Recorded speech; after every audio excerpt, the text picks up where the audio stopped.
Muito bem, já estamos de volta para falar sobre política aqui no Em Dia. E, claro, para falar sobre política, Paulo Roberto está por aqui comigo. Saudações, tudo em paz? A turma do Sextou tá danada. Animada. Até bolo teve aqui hoje. Meu amigo, o negócio da sexta é bom. Bolo de abacaxi, bolo de laranja. Né? Exatamente. Tiago e Daiane organizando bolo aqui. Tá? O casal prepara o bolo antes de vir para o trabalho, aí estava todo mundo se refastelando com bolo ali na redação. Mas vamos à política, que é o que interessa. O ministro da Fazenda, Fernando Haddad, está sendo chamado pelos oposicionistas ao governo de taxade. Diz, olha, Haddad só fala em taxa, só fala em imposto. Mas parece que isso é próprio de qualquer ministro da Fazenda, né? Qualquer secretário, ele quer arrecadar, quer, né? Aí Haddad ontem falando para os membros do G20 que estão no Rio de Janeiro, aí ele disse, vamos taxar, meu Deus, taxa de novo, vamos taxar os super ricos. Ele quer taxar os super ricos. E foi mostrado um levantamento que existem no mundo cerca de 3.500 famílias que detêm, essas 3.500 famílias, trilhões e trilhões de dólares. E esse povo não quer nem ouvir falar em pagar mais imposto. Mas o ministro falou sobre essa situação e parece que a ideia do Haddad, está sendo encampada por algumas outras nações. Vamos ver aqui.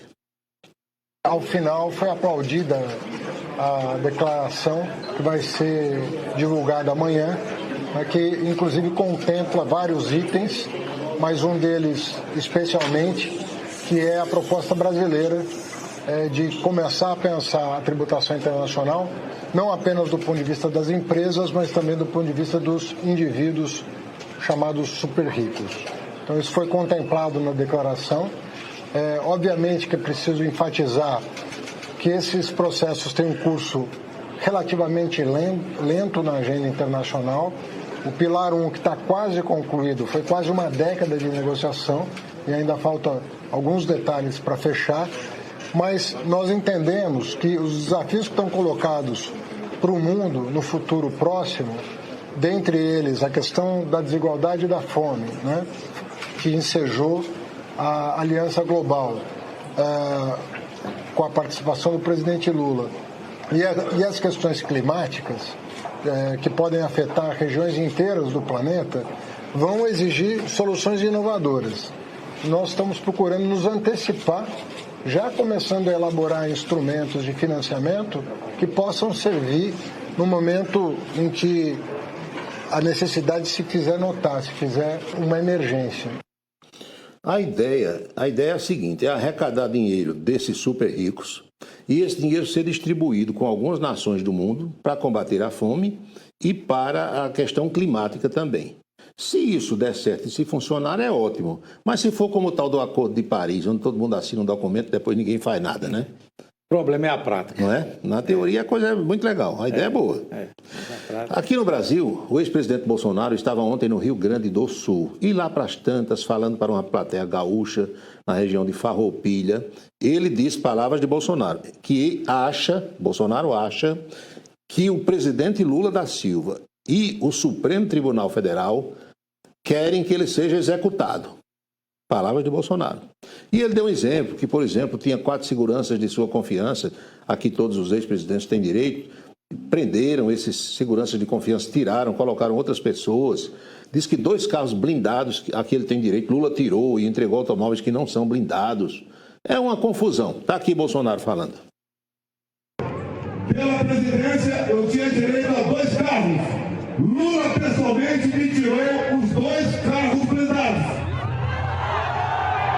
Tenho direito a 8 funcionários.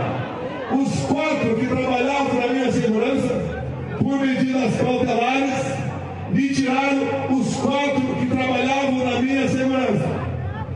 Até o meu filho, o 02, ao tentar renovar o seu porte de arma, foi negado pela Polícia Federal.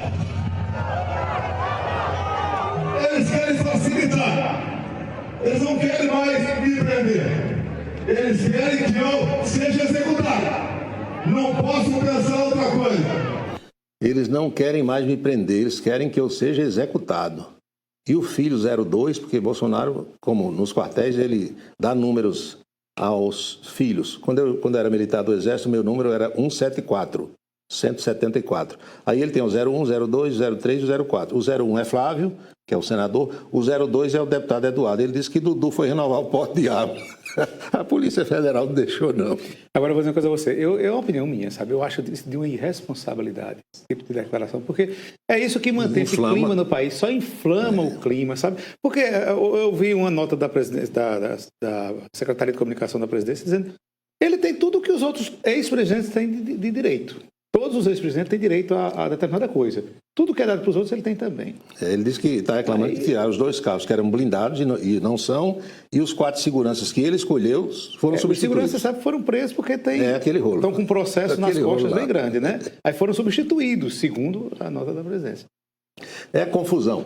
E como o Bolsonaro falou no atual presidente Lula, quais são os compromissos de Lula hoje, sexta-feira? Aqui estão na sua tela. Reunião com Rui Costa, logo cedo hoje, por volta de 9 horas da manhã. Em seguida, Lula participou da cerimônia de divulgação dos resultados do novo PAC Seleções para modalidades mobilidade grandes e médias cidades e drenagem. Agora está havendo um despacho com o secretário-geral para assuntos jurídicos, doutor Marcos Rogério.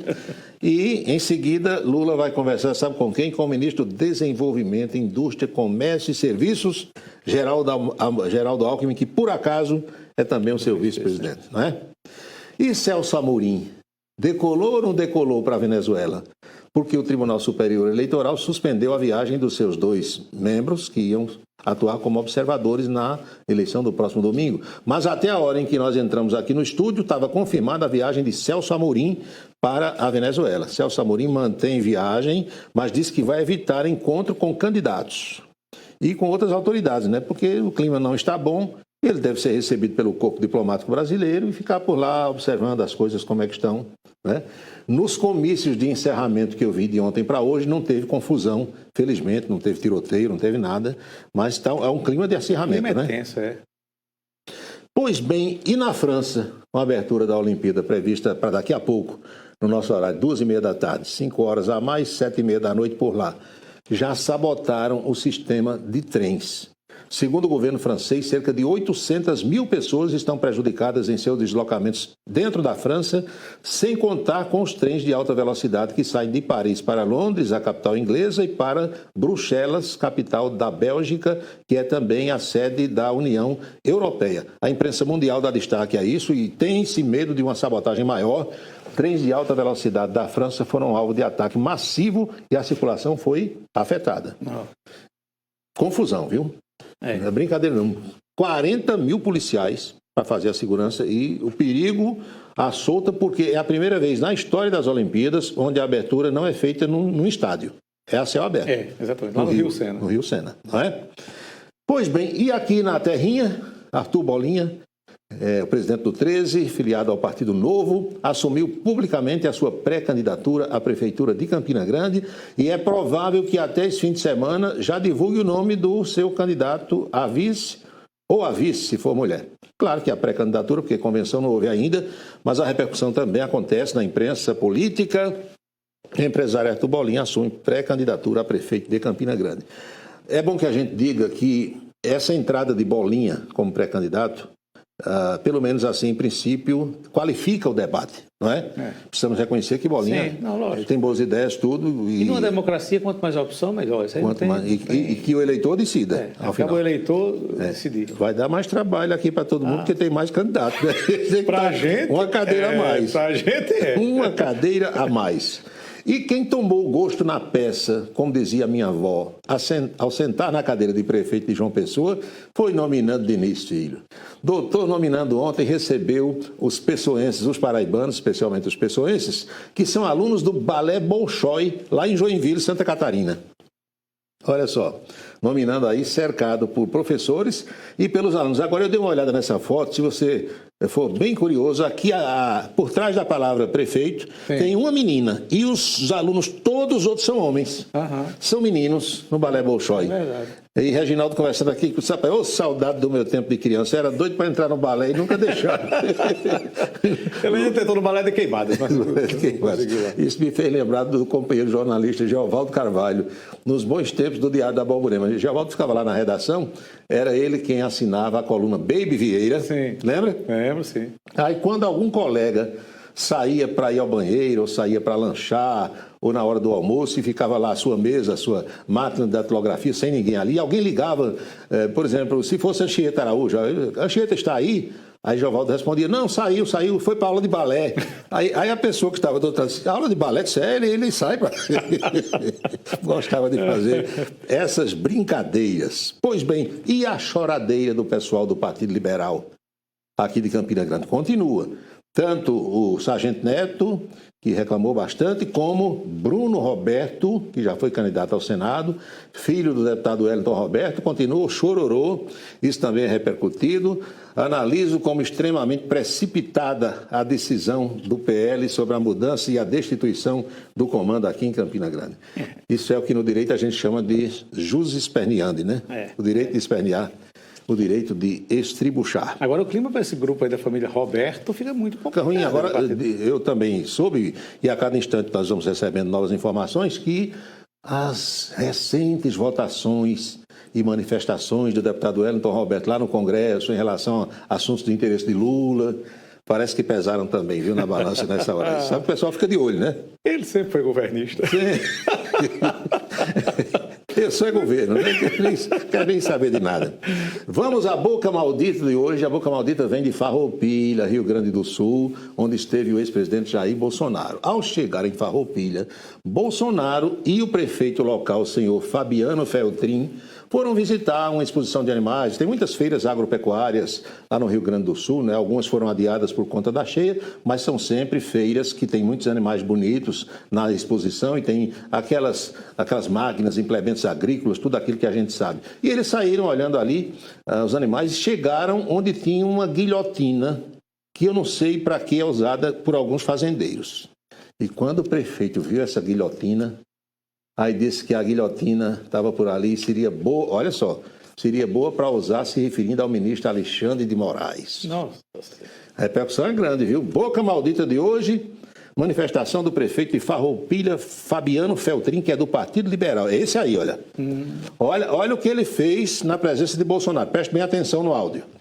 Eles passam por um cavalo, né, a estátua, eles falam que era homenagem ao Xandão. Aí o Bolsonaro tá rindo. Ainda tá sorrindo. O Bolsonaro tá rindo. Aí quando vai pra guilhotina, vamos ver. Aí o prefeito tá aqui na frente, ele vai falar da guilhotina. Vamos ouvir um pouquinho, vamos lá. É só botar ele aqui na guilhotina, ó. Tá aqui a homenagem pra ele, ó. Então, aí ele dá uma... Acho que ele sentiu ali que, bom, então... Você tá vendo? O prefeito de uma cidade importante, Gaúcha, Farroupilha, levantou a guilhotina e disse, aqui é importante para botar ele aqui, pá! Rapaz, essas coisas, infelizmente, são muito ruins. Imagina Alexandre vendo isso aí, né? O ministro vendo isso. A essa altura, as parabólicas já estão assim direcionadas para Farroupilha. Você sabe que a parabólica ela vai se movendo de acordo com o interesse, não é assim? Hoje, sexta-feira, temos o Ponto a Ponto. Sim. A que hora mesmo?